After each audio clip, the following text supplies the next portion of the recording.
नमस्कार दोस्तों, मेरा नाम राहुल क्रिस है और मैं आज आपको बताऊंगा कि जो स्प्रे पंप होता है वह यदि आपका स्प्रे पंप एक टंकी स्प्रे करने के बाद बंद हो जाता है या स्टार्टिंग में प्रॉब्लम करता है तो वह समस्या किस कारण आती है और क्या क्या करेंगे आपकी वह समस्या दूर हो सके। सो गाइज़, यदि आपने अभी तक हमारा चैनल सब्सक्राइब नहीं किया है तो पहले सब्सक्राइब कर लीजिए और नोटिफिकेशन भी ऑन कर दीजिए, जिससे कि हमारे आगे के वीडियो आपको मिलते रहें। और दोस्तों, यदि आपने अभी तक हमारा चैनल सब्सक्राइब नहीं किया है तो सब्सक्राइब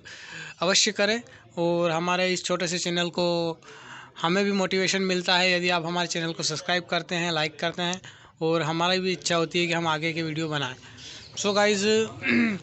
यह समस्या जो होती है, यह समस्या आती है मेन यदि आपका पंप एक टंकी स्प्रे करने के बाद यदि आपका पंप फिर स्टार्टिंग में प्रॉब्लम करता है तो पहले आपको क्या करना है कि आपकी यह जो करंट की जो कॉइल है इसमें समस्या होती है। तो आपको क्या करना है, यह जो करंट की कॉइल है इसे निकाल कर आपको यहाँ पर फिर उसी समय गरम में ही आपको यहाँ पर चेक करना होता है। यदि आपका करंट आ रहा है सही से तो आपकी करंट की कॉइल सही होगी। और जिसके बाद आपको सेकेंड में क्या करना है, आपका जो प्लग होता है इस प्लग को खोल कर इसे नया डाल दें उसी समय, तो आपको उसकी पूरी डिटेल मालूम पड़ जाएगी कि प्लग ख़राब है या कॉइल ख़राब है। जैसे प्लग भी अगर ख़राब होता है तो गर्म होने के बाद पर्याप्त करंट नहीं दे पाता इंजन को, जिस कारण यह समस्या अधिकतर टंकियों में यही समस्या आती है। अधिकतर समस्या इसी कारण आती है कि यदि आपका प्लग ख़राब हो या फिर आपकी जो स्टार्टिंग कॉइल है वह स्टार्टिंग कॉइल ख़राब है, क्योंकि वह गर्म होने के बाद स्टार्टिंग में प्रॉब्लम करता है। प्लस इसके अलावा एक और समस्या होती है, वह होती है ऑयल सेल के। यह जो चक्रा लगा हुआ है इसके पीछे एक पुल्ली लगी हुई है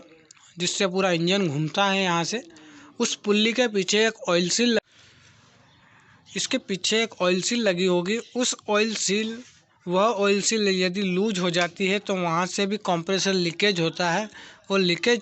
यदि आपका कंप्रेसर लीकेज होगा तो इस कंडीशन में भी आपका पंप स्टार्टिंग में प्रॉब्लम करेगा। सो गाइज, आप पहले देख लीजिए कि इसमें से कौन सी समस्या आपके पंप में आ रही है जिस कारण आपका पंप स्टार्टिंग में प्रॉब्लम करता है और एक टंकी स्प्रे करने के बाद वह स्टार्ट नहीं होता है। तो दोस्तों, यदि आपको हमारी दी गई जानकारी अच्छी लगी हो तो हमारे चैनल को सब्सक्राइब कर लीजिए और नोटिफिकेशन भी ऑन कर लीजिए, जिससे कि हमारे आगे के वीडियो आप तक पहुंचते रहे। सो गाइज़, इसके अलावा भी मैं आपको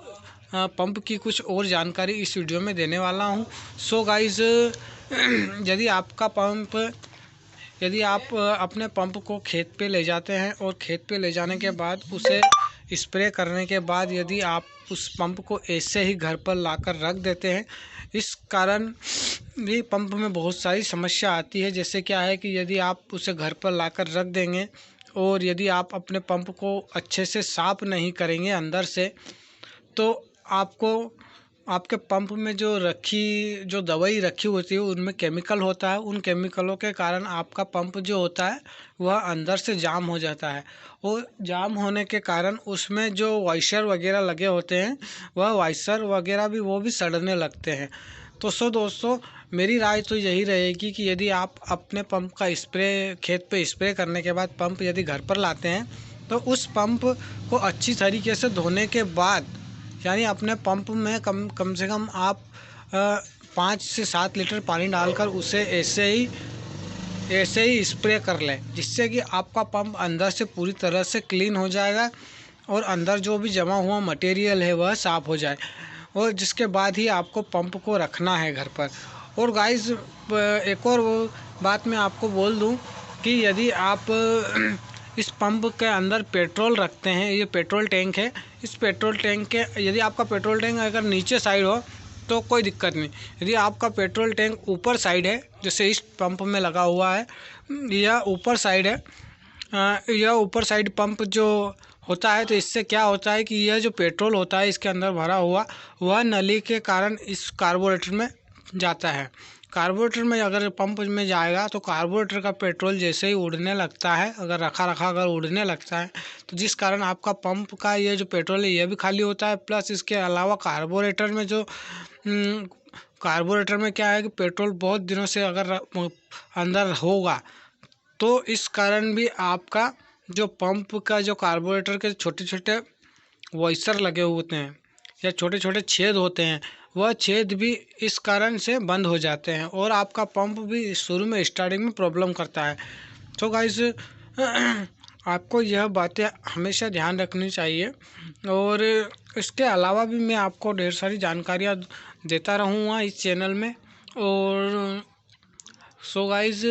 देखिए, ये हमारा वर्कशॉप है, यहाँ पर हम पूरी तरीके से पंप और बाइक्स का काम करते हैं। और गाइस इसके अलावा भी मैं आपको, अगर यदि आपको कुछ पंप वगैरह में समस्या आ रही हो तो हमें कमेंट बॉक्स में लिख सकते हैं और इसकी जानकारी हम आपको देते रहेंगे। सो धन्यवाद दोस्तों।